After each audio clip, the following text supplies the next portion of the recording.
Quiero partir por aclarar que mi presentación hoy día está basada en mi experiencia de más de 30 años en una institución concreta que soy parte del sistema, a mi modo de ver, igual que José Joaquín, público educacional chileno, y que es parte de este sistema mixto desde 1856. Quiero partir por aclarar eso porque muchas de las referencias que voy a hacer durante toda mi presentación están basadas a esa institución, y también yo creo aclarar al comienzo que quizás esa es la trayectoria de esta institución la que a mí me mantiene aún con esperanza con respecto a lo que vaya a suceder en el sistema educacional chileno, en el futuro. Pero siempre estoy pensando en el futuro, aunque la institución esta ha vivido ciclos largos de muchos problemas, de mucha desafección del Estado con respecto a la existencia de esta institución, y otros más acogedores. Pero durante todo ese periodo, y especialmente en los 30 años que yo estuve ahí y que soy parte aún del consejo de la institución, nunca he notado tantas interrogantes ni tantas dudas como sí hay en el resto del sistema educacional. Y aún así se ha mantenido durante todos estos periodos siendo una institución que presta un servicio que es valorado por la sociedad. Ahora, dicho esto, quiero partir por hacer una afirmación muy fuerte y bastante pesimista. Tengo una profunda convicción que lo más grave que hoy día está sucediendo en nuestro país, viendo que todo es grave, vimos la muerte ayer de la carabinera, la violencia, etcétera, pero creo que lo más marcador para el futuro es que no estamos avanzando, y a mi modo de ver estamos retrocediendo en la más trascendental de las tareas que tenemos como sociedad, que es la de avanzar en forma sistemática y sostenida en la mejora de la calidad de la educación. Creíamos, al menos yo creía, y yo creo que José Joaquín también estuvo en la misma comisión, creíamos tener un camino ya delineado que habíamos trazado como sociedad posterior al Acuerdo Nacional de la Calidad de la Educación. Este acuerdo fue firmado el año 2009 bajo la primera presidencia de la presidenta Michelle Bachelet. Y yo creo que representó un esfuerzo muy grande por llegar a consenso y fijar una ruta y que permitiera avanzar en una política de Estado. Eso es lo que, al menos yo, que participé con mucho esfuerzo, tú también, José Joaquín, todos los que participamos ahí creíamos haber llegado a este acuerdo. ¿Por qué hacer esta afirmación tan lapidaria para empezar una presentación como esta entre ustedes? Ahora, debo decir que el domingo no sino que el anterior, no tuve la alegría, pero sí tuve la afirmación de esta preocupación con nuestro miembro de número recientemente electo, Carlos Peña, que afirma exactamente lo mismo en su artículo, diciendo que ese cree que es el problema más grave y que afecta a todo el resto de lo que está sucediendo en el Chile hoy día. Porque parte de esta arquitectura a la cual habíamos llegado a acuerdo, que se creó a partir de este acuerdo, está hoy día totalmente neutralizada y paralizada. Para los que no están tan involucrados en el mundo de la educación, les recuerdo que a partir de ese acuerdo se crearon varias instituciones a nivel del gobierno central. Brevemente menciono solo las más importantes: el Consejo Nacional de Educación, que existía previamente, pero que se le entregó un mandato claro de velar por que los principios del acuerdo se implementaran a nivel real, que debía además aprobar todos los planes y programas de estudio, y, abro un paréntesis, que fue el que definió recientemente que se debiera seguir administrando el CIMSE, contrario a la propuesta del actual ministro de Educación, que quería postergarlo y en el fondo terminar definitivamente con las pruebas que miden la calidad de la educación.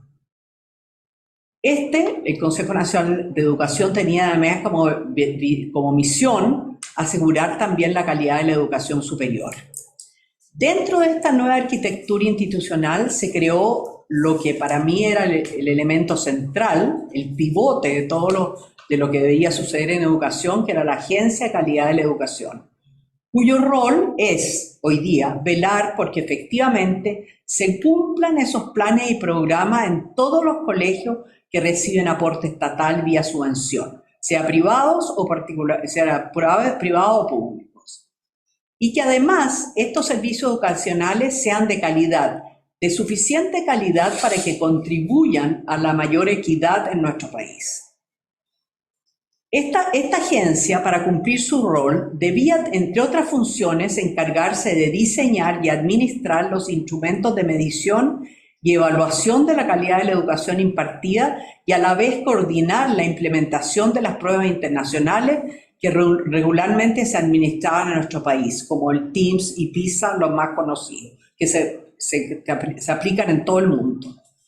Debiera además, como parte de su mandato, supervisar y apoyar, y quiero relevar este rol, aquellos establecimientos que no estaban teniendo los desempeños esperados, ayudándolos en su plan de mejora. Además de ello, se rediseñó la Superintendencia de Educación y que después de lo que sucedió cuando se prohibió el lucro, se le encargó, además de vigilar que se cumpliera la ley, supervisar que el lucro efectivamente, que los establecimientos no estaban teniendo fines de lucro. Desgraciadamente, esta institucionalidad en sus aspectos más relevantes, como es la calidad, no está funcionando y ha perdido toda importancia. De hecho, hoy día subsiste sin un nombramiento en titular, hay un suplente a cargo de esta importante tarea. Ahora, hay que agregar otros temas en este contexto que también son preocupantes y muchos de los cuales también se discutieron en esa comisión que creó la presidenta Michelle Bachelet. La invisibilidad de los equipos directivos, que han perdido importancia y autoridad y que, como lo demuestra toda la investigación sobre la calidad de la educación, son elementos vitales para movilizar a los distintos actores del sistema y guiarlos hacia la calidad. Finalmente, y eso me parece muy preocupante, se percibe claramente la pérdida de confianza de los padres y la importancia de la educación como posible vehículo para cambiar la trayectoria de vida de sus hijos. Esta última intuición mía fue desafiada ante la cantidad de postulaciones que recibió la Sociedad de Instrucción Primaria, 12 por cada vacante que se generó este año, y muchos más en los colegios más emblemáticos de la red. Los más emblemáticos son los más antiguos, los que están en edificios históricos en el centro de Santiago. El porcentaje de familias encabezadas por una mujer es otro elemento que complica el apoyo y sostén principal digamos, este engranaje que es la calidad de la educación. Y hace más compleja aún el rol de los colegios. Eso lo hemos vivido fuertemente nosotros en la Sociedad de Instrucción Primaria. Yo, con mi experiencia de 30 años, yo no soy educadora, socióloga, sí me impresionaba los procesos de selección anuales en que los directivos tenían muy claro, cuando se permitía la selección, a quién seleccionar. No era el alumno, era la familia. Y era algo que era comentado, y por eso se produjo también la revolución que se produjo interna cuando tuvimos que cambiar y fuimos al sistema aleatorio de selección. Hubo una revolución fuerte dentro de la Sociedad de Instrucción Primaria por parte de los profesores y los padres y apoderados. Finalmente, la reciente suspensión de los traspasos de la educación municipal a los servicios locales, algo que me parece razonable como medida para corregir los errores que se han detectado en los 2 primeros traspasos realizados, deja en tierra de nadie y en una tremenda incertidumbre, agrego una tremenda incertidumbre, y a una gran cantidad de establecimientos y municipios. He observado en los medios de comunicación varios alcaldes pidiendo que no les retiren la educación, que quieren seguir siendo responsables de la educación. Y por otro lado, tengo la impresión, también lo he escuchado en otros sectores, que lo que se está con esta suspensión, el Colegio de Profesores forzó fuertemente para que esta suspensión se realizara. Yo lo encuentro razonable porque habían servicios locales que no estaban funcionando bien, pero por lo que he escuchado, el Colegio de Profesores creo que todos los establecimientos vuelvan al Ministerio de Educación. Ese es el fondo de la suspensión. Otro cambio importante que afectó especialmente a los llamados colegios emblemáticos y con un proyecto educativo basado en la calidad fue la prohibición de seleccionar sus alumnos. Continúa este siendo un proyecto controversial hasta el día de hoy y en el caso de la Sociedad de Instrucción Primaria, que tiene una cultura histórica de mucho foco en la calidad y en la disciplina, fue muy resistido sorpresivamente, en primer lugar, por los propios profesores dentro de la institución, pues nos decían que los resultados académicos iban a ir en descenso producto de esta mixtura que se generaba a nivel de las salas de clase.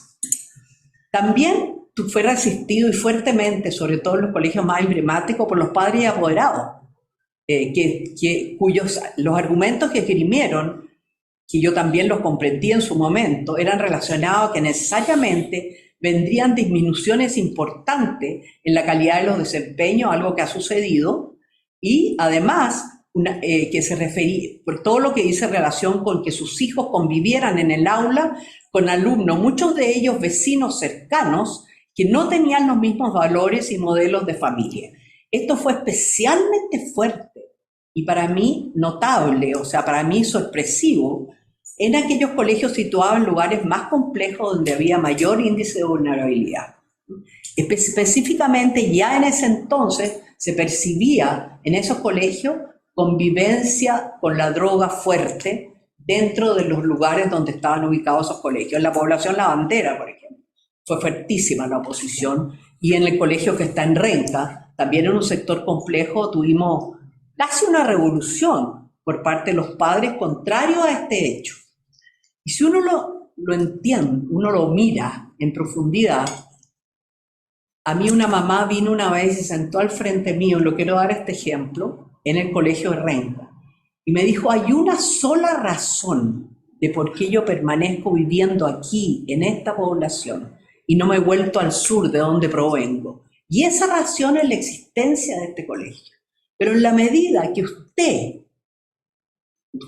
yo, presidente de la institución, permita que aquellos que entren al colegio, aquellos con los cuales convivimos diariamente, en departamentos uno pegado al lado de otro, y que le producen un daño a nuestra familia y a los hijos de ella, a la medida que eso suceda, no va a haber una razón para quedarse dentro del colegio. Esa mamá se quedó hasta el final, ¿eh? Pero me acuerdo que me destruyó con su argumento porque no tuve respuesta. Y me acuerdo mi pelea con Mario Weisblut, cuando él, que educó a todos sus hijos en el Instituto Hebreo, me decía que estaba en contra de la selección. Entonces le decía, claro, en contra de la selección, pero no hay un colegio más selectivo que el Instituto Hebreo. Y esa discusión sigue dándose vuelta dentro del sistema educacional. Ahora quiero brevemente referirme cómo la Sociedad de Instrucción Primaria, con más de 160 años de historia, 22.700 alumnos y 17 colegios ubicados en sectores todos complejos de la región metropolitana, ha logrado salir adelante, preservar su ideario y, aunque le ha sido difícil, mantener sus resultados académicos. Estos siguen descollando dentro de las comunas donde se encuentran ubicados. Hoy, eso sí, no tenemos la competencia de los liceos emblemáticos hacia donde migraban nuestros mejores alumnos del séptimo básico, se iban al Instituto Nacional, la Carmela Carvajal, las mujeres, hasta hace muy poco tiempo.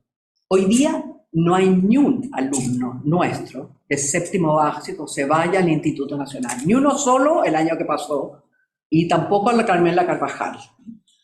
Quise mostrarles cuáles son los elementos centrales que explican su resiliencia y trayectoria. ¿Por qué lo hago?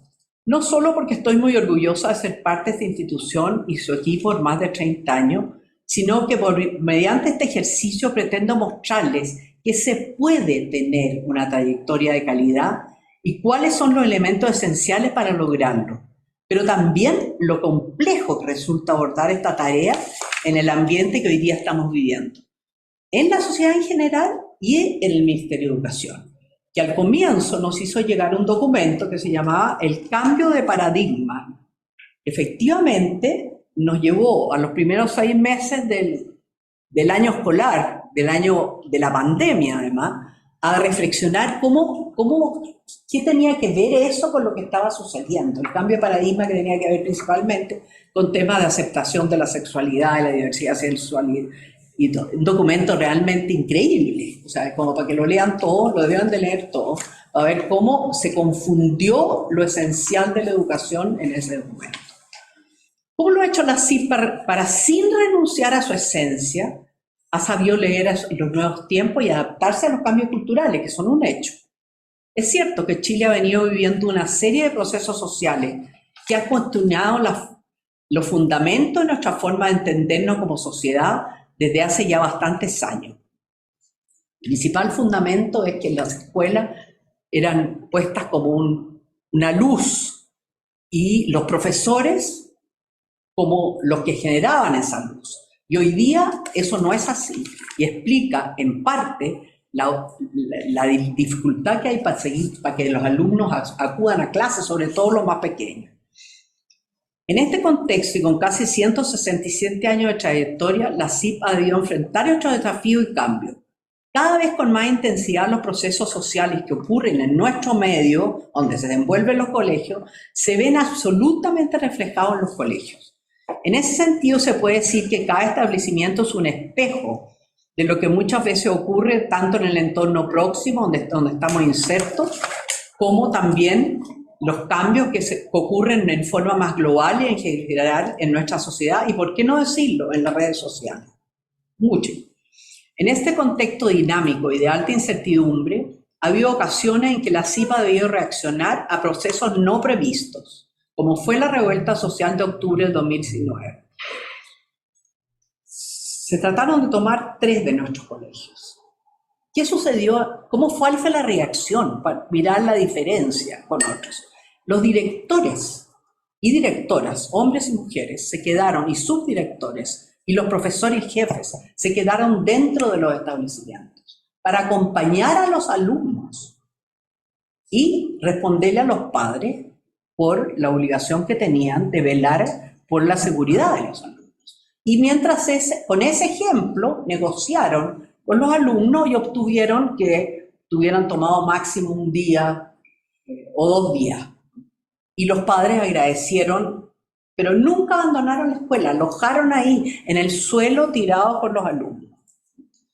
En otras instancias, en plena pandemia, durante el 2020, intentando más bien aplicar el sentido común, nos pareció inverosímil pretender que cuando se acabara esta pandemia o disminuyeran los efectos del coronavirus y los colegios debieran retornar a su funcionamiento regular, volveríamos a realizar todo exactamente como lo hacíamos antes. O sea, tuvimos un periodo para reflexionar sobre ello.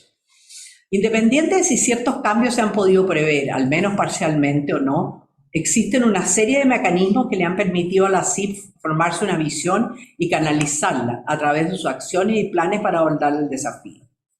Lo primero, que fue fortuito totalmente, que cuando empezó la pandemia nosotros habíamos firmado hacía 3 años antes un convenio con Google for Education y teníamos todas nuestras escuelas conectadas en red, nuestros alumnos con computadores, nuestros profesores. Entonces nos fue más sencillo. ¿Cuál decisión tuvimos que tomar? O sacamos los computadores de las salas y se los entregamos a los alumnos y a las familias, porque era la forma de podernos conectar con ellos. Si yo tuviera que hacer una síntesis, principalmente los mecanismos son, primero, diagnósticos tempranos. Tempranamente nos juntamos a diagnosticar y en conjunto con la comunidad escolar, padres y apoderados muy metidos en el tema, definiendo claramente el alcance y el rol de cada uno de los participantes de estos equipos. Experiencia sobre la realidad de la comunidad escolar y conocimiento técnico de los propios equipos. Eso fue notable para mí, una revelación.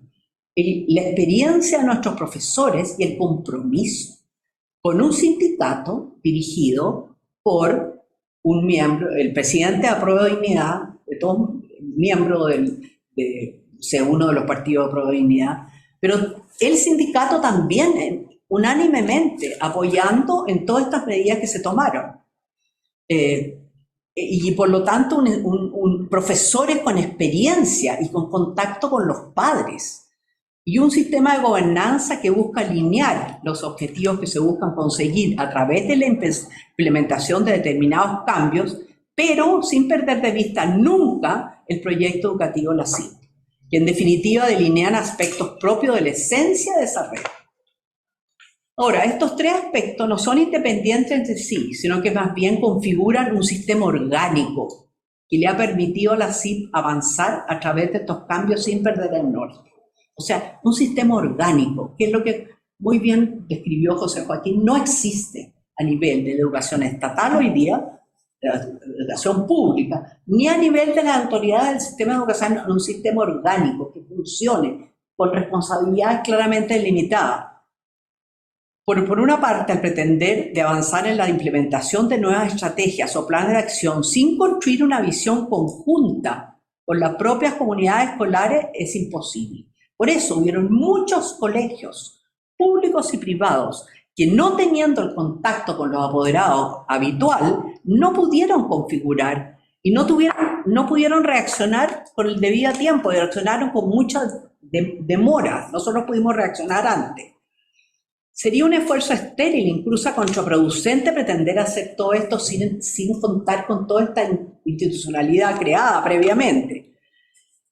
Es por eso que en determinados procesos, como hacemos anualmente, la planificación estratégica institucional, por ejemplo, se incorporan o sí instancias de reflexión con todos los actores de colegio, con el sindicato, con los apoderados, con los centros de alumnos, porque es la única forma de funcionar en los tiempos actuales. Ahí había como una revolución dentro de la CIP. En el pasado esto era mucho más de arriba hacia abajo, pero había un cambio notable. Y yo creía, asustada cuando ya me iba yendo, que eso no iba a ser tan fácil, y resulta que ha sido la única forma de poder funcionar en estos tiempos. Para poder liderar y conducir lo anterior, es clave la experiencia de quienes son los responsables de conducir estos diagnósticos, para que en definitiva estos sean pertinentes e implementables posteriormente a través de acciones concretas. Es importante el conocimiento técnico, pero muy importante también es el conocimiento de la propia cultura de la CIP. O sea, la CIP tiene una cultura muy fuerte y no la podemos obviar, y de lo que es la realidad de cada colegio. En ese sentido, líderes a cargo de equipos como los directores, subdirectores, profesores, jefes de departamento y los de directores de área en la oficina central de la CIP tienen la capacidad y la experiencia para dirigir este proceso. Entonces ahí uno se hace la pregunta, ¿y cómo dicen que no hay profesores? O que los profesores no tienen ninguno de estos rangos. Nosotros tenemos los profesores que tienen los mismos profesores que están en el sector municipal. De hecho, muchos desencantados vienen hacia nuestros colegios. Y claro, nos preocupamos de que entiendan el proyecto educativo y que sean parte de este. Como tercer elemento, ya indicado el sistema de la gobernanza de la CIP, encabezado por un consejo anciano al cual yo pertenezco. No todos de ancianos, hay jóvenes también, pero que uno es parte del consejo antes de entrar a tomar responsabilidades mayores. Y un directorio que se reúne semanalmente con un equipo ejecutivo a cargo de la implementación de la estrategia y que permite asegurar una coherencia.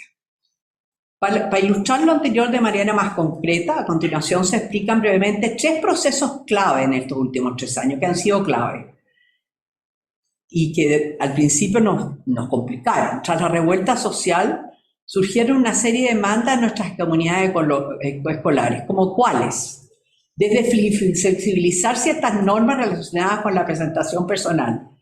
Eso enmarcado en la CIP. O sea, la directora o director está en la entrada, y si llega un alumno con aro aquí o acá, o con el pelo hasta por acá, le hace, en el pasado le cortaba el pelo y le sacaba el aro. Hoy día le hace sacarse el aro de la nariz, y los alumnos mucho antes de entrar yo los veía, y se lo metían, y se hacen un moño para que no se les vea el pelo largo. Eso fue la primera demanda que tuvimos posterior a las movilizaciones. Y el no uso del uniforme. Y fue increíble lo que sucedió, porque se consultó con los padres apoderados y hubo una rebelión total entre profesores y padres apoderados en contra de esta posibilidad. Ahora, obviamente que hubieron muchos otros problemas, pero lo que pareció notable ahí fue la responsabilidad de los profesores y de los directivos en convencer a los equipos sobre cuál era la esencia y no detenerse en cosas pequeñas. Por ejemplo, se flexibilizó la jornada, se disminuyeron el número de horas lectivas, se dio más entrada a programas de formación. Algo inesperado en el ASIP se hizo mindfulness, talleres de mindfulness para tranquilizar a los alumnos, etc. Y todo eso, voy a saltarme. Ahora, después de la pandemia, ¿no es cierto? La CIP ya había hecho una especie de reflexión, o sea, posterior al inicio del nuevo año escolar, y habían dos temas que salieron claros en esta reflexión que se hizo cuando el año pasado, a fin de año. Uno, el tema de la asistencia, que se había ido fuertemente para abajo. Para nosotros teníamos 92% de asistencia media y hoy día tenemos 85%, y eso para la CIP es gravísimo. Acuérdense que la subvención va atada a la asistencia. Y por lo exigente y lo sistemático que es el sistema, que está todo pensado, los alumnos que no van se van quedando con lagunas muy grandes. Y eso fue una de las cosas que nos preocupó. Y la otra, cómo hacer que los apoderados volvieran a vincularse con los colegios, sobre todo los de pre, kinder y kinder, los más pequeños. Increíble, y eso lo observamos como cero intención de volver a las clases. Entonces se hicieron jornadas para revisión todo esto, en que participaron los padres y apoderados, y en eso hemos estado. Y se dio mucha cabida en esa flexibilización de horario, de currículum, se fortalecieron todos los cursos de formación integral. Y por otro lado, los profesores de cualquier asignatura tenían como obligación conjunta, aparte de tener la asignatura, fijarse en los niveles de lectoescritura, tomar mediciones, etc. Bueno, entonces, lo primero que intentamos, ¿no es cierto?, fue asegurar el proceso educativo integral, inclusivo y de excelencia. Y eso se reflejó en dos cosas. Uno, lograr una clase que sea efectiva para todos los estudiantes, tomando en consideración que además, con esta selección, el sistema de selección, tenemos hoy día un porcentaje muy alto de niños con necesidades educativas especiales temporales y otras permanentes. Eso es notable como ha aumentado las estadísticas, pero los tenemos identificados y tenemos un centro de diagnóstico que trabaja con ellos, los saca de clase y los mantiene, los coordina con el resto de la clase. Y el segundo foco clarísimo que nos apareció fue la formación, la importancia de la formación y desarrollo y fidelización de los profesores y equipo para formar íntegramente a nuestros alumnos diversos. No era que solamente necesitábamos un buen profesor de historia, tenía además tener claro la importancia, el respeto y la autoridad que se debe al profesor y hacerlo sentir al alumno. Es decir, metimos a los profesores en general. En el pasado todo el perfeccionamiento tenía que ver específicamente con el ramo, si era profesor de historia. Ahora lo metimos en todo este proceso de entender la situación del problema socioemocional de los alumnos y a cómo responder para nivelar en lo posible al curso en todos aquellos aspectos que eran los más esenciales. Y para nosotros uno de los esenciales fue el tema de la lectoescritura. Y entonces empezamos a hacer controles, no solamente en las clases de castellano, sino que en todo, de velocidad lectora, de comprensión lectora. Todos los profesores tomaron como meta el sacar adelante esa variable.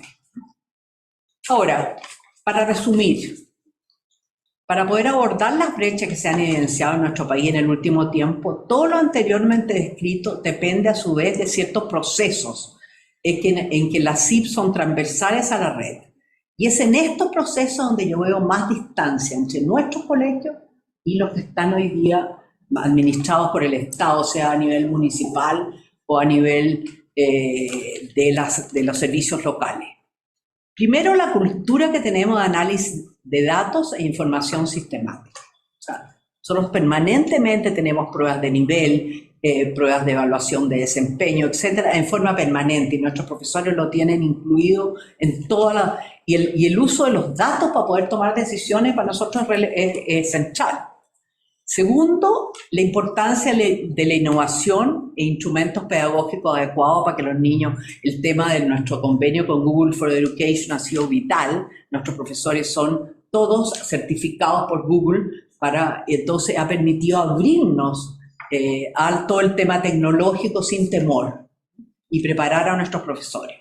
Y el tema más difícil hoy día es el proceso de formación constante de nuestros profesores. Si nuestros profesores no tienen claro el proyecto educativo y no están formados en la convicción de la autoridad, de la importancia de ejercer autoridad, de ser respetados, etc.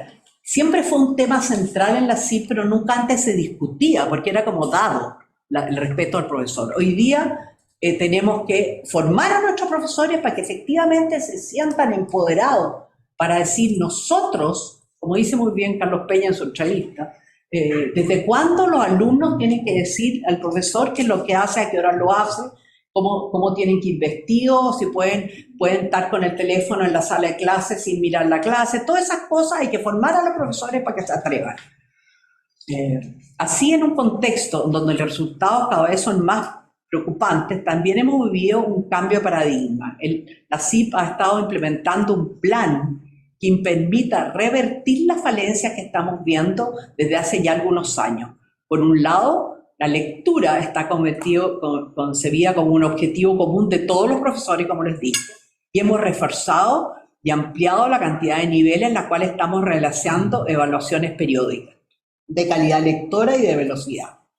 Estas transformaciones se complementan con la diversificación de las evaluaciones. Eso fue otra cosa que el Ministerio hizo un decreto que obligaba a ser mucho más flexible con las evaluaciones. Efectivamente, nosotros nos hemos puesto al día en eso y estamos tratando de implementar evaluaciones que permitan desarrollar el potencial de los estudiantes a través de diferentes métodos de medición y no solo vía pruebas tradicionales. Como soporte a lo anterior, se cambiaron algunos textos de estudio. Nosotros usamos lo que se llama el método MATE, el lectoescritura, lo hemos ido adecuando a los tiempos, etcétera, informatizando, etcétera. Ahora, si yo quiero resumir y para terminar, ¿cuál es lo central del valor agregado que la CIP pretende entregarle a nuestros alumnos? Nuestro compromiso es formar personas que puedan desarrollar integralmente y cumplir con su proyecto de vida, no con nuestro proyecto de vida, el proyecto de vida que ellos traen, el sueño que ellos traen. Y con eso, para eso hay que primero a que asistan, tienen que asistir los alumnos, o sea, es una preocupación permanente, pues no solamente porque por ahí entra la subvención, sino que porque efectivamente si no, no podemos seguir el ritmo con 42 alumnos por curso. Hay indicadores que muestran que nosotros estamos cumpliendo el sueño de entrar a la educación superior. Nos tiene preocupado que se ha ido mucho para el lado de la educación superior científica y no la técnica profesional. Ha bajado el interés, eso a nivel país y también a nivel nuestro. Y que seguimos teniendo, aunque los resultados a nivel país de lectoescritura son bajos, nosotros seguimos teniendo niveles superiores y no hemos abierto a aceptar la diversidad en nuestros alumnos con necesidades educativas transitorias y especiales que pasaron con una rapidez enorme. Teníamos 345 estudiantes con necesidades educativas especiales transitorias el 2018. Hoy día tenemos 1.850 estudiantes con necesidades educativas transitorias. Ahora, ¿qué hace la diferencia en la CIP? Y por eso mi conclusión no es tan optimista. Existe un equipo claro con sentido de propósito, con valores y principios definidos desde el comienzo de su involucramiento en la institución y con una cultura específica y propia que incluye la excelencia, el orden, el respeto y la disciplina. Todo pasado de moda. Los tres órdenes, los tres sobre todo segundos, respeto y la disciplina y el orden, pero nosotros seguimos viéndolo como central y nuestros profesores valoran tremendamente y por estas razones se van con nosotros principalmente. La propuesta de valor de la CIP se centra en brindar una educación de excelencia en contextos diversos, con una calidad de equipo docente de alto estándar, potenciando los recursos y escala de una red de 17 colegios con 23.000 alumnos y 1.700 trabajadores, con 2 sindicatos que incluyen a más del 50% de los profesores, en el caso de los profesores, y al 80% de los auxiliares. En la cultura de la CIP se vive el sentido de urgencia, se vive todo el sentido de urgencia, y que se apela a cumplir cada día con el propósito porque no nos podemos atrasar. Ahora, ¿es este modelo replicable en los establecimientos educacionales públicos? Esa es la gran pregunta que uno debiera hacerse en este momento. Desgraciadamente tengo una visión negativa al respecto. No veo a nivel de los líderes educacionales este tema como preocupación central. Tampoco, y con gran sorpresa de mi parte, vi a los nuevos servicios locales de educación algún interés en intentar replicar experiencias exitosas. Nadie vino a preguntar a la CIP, con sus 22.000 alumnos, cómo lo hacían para manejar una red.